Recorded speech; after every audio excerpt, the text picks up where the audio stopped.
After 25 years of silence, David Adair, now a space technology transfer consultant, has come forward with his amazing experience during the summer of 1971.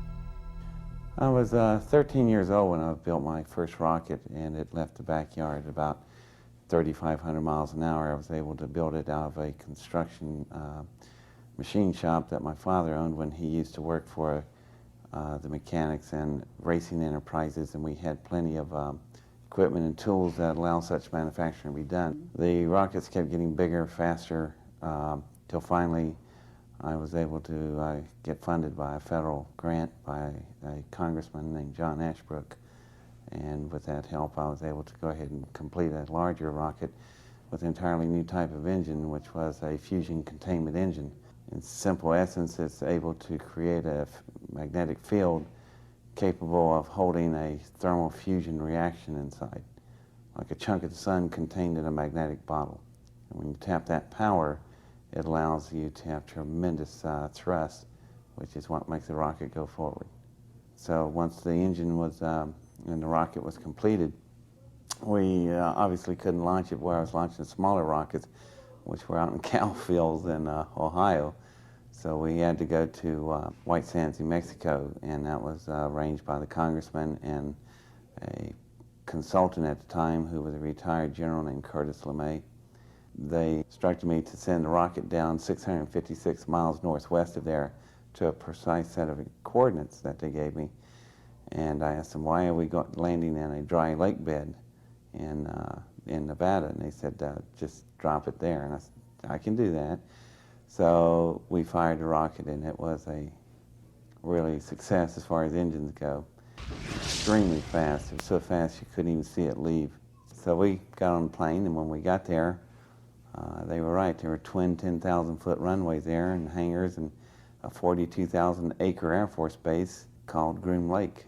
My rocket was down on the south end of the field at the end of the runways, and you could see the parachutes bellowing in the wind, and we landed and got out. And I was assuming we were going to go look at my rocket right then. No, we got in golf carts and rode to this center hangar, which was a very low, flat-type hangar, but extremely large inside, size of about 4 football fields.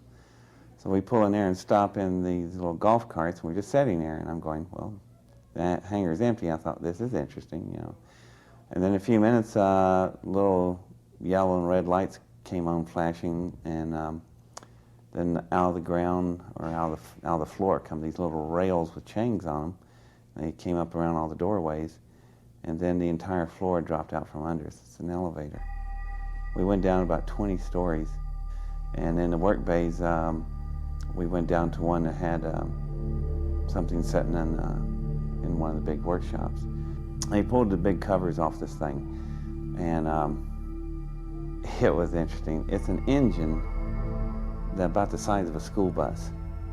And this engine is a much larger version of the thing I built. It's also an electric magnetic fusion containment engine, but it is sophisticated and it is powerful. I would have to compare mine to it. Would be like I had a Model A and this thing was a Ferrari.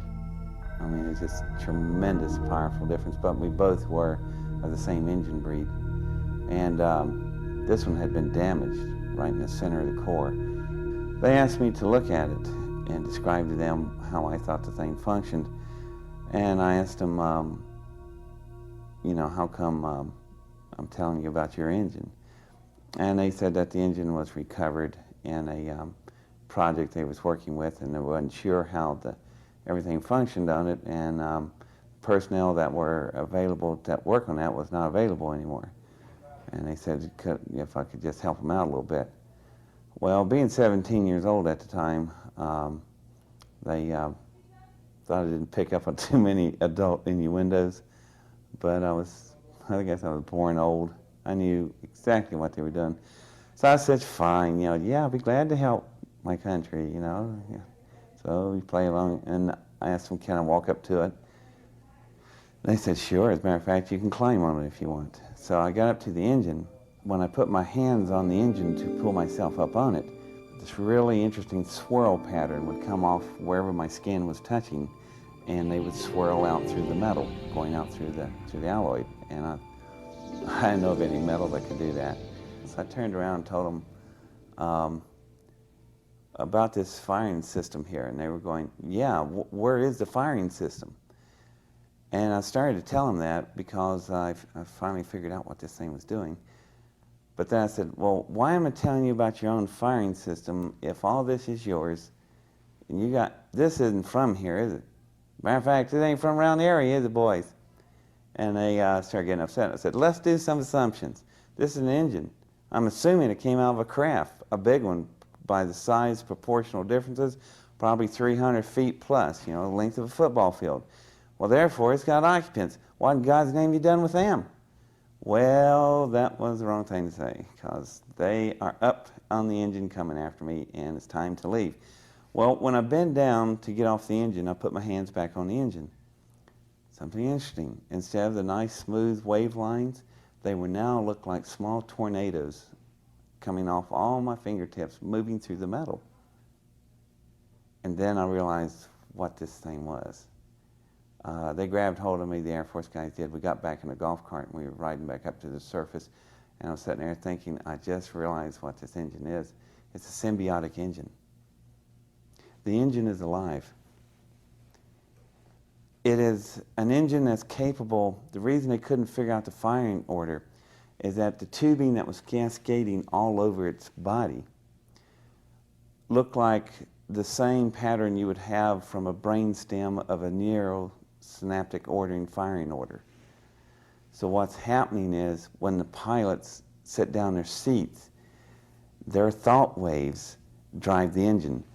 Adair isn't the first nor the only person whose claims of living organic alien technology have started to filter out of the secret military aerospace black operations.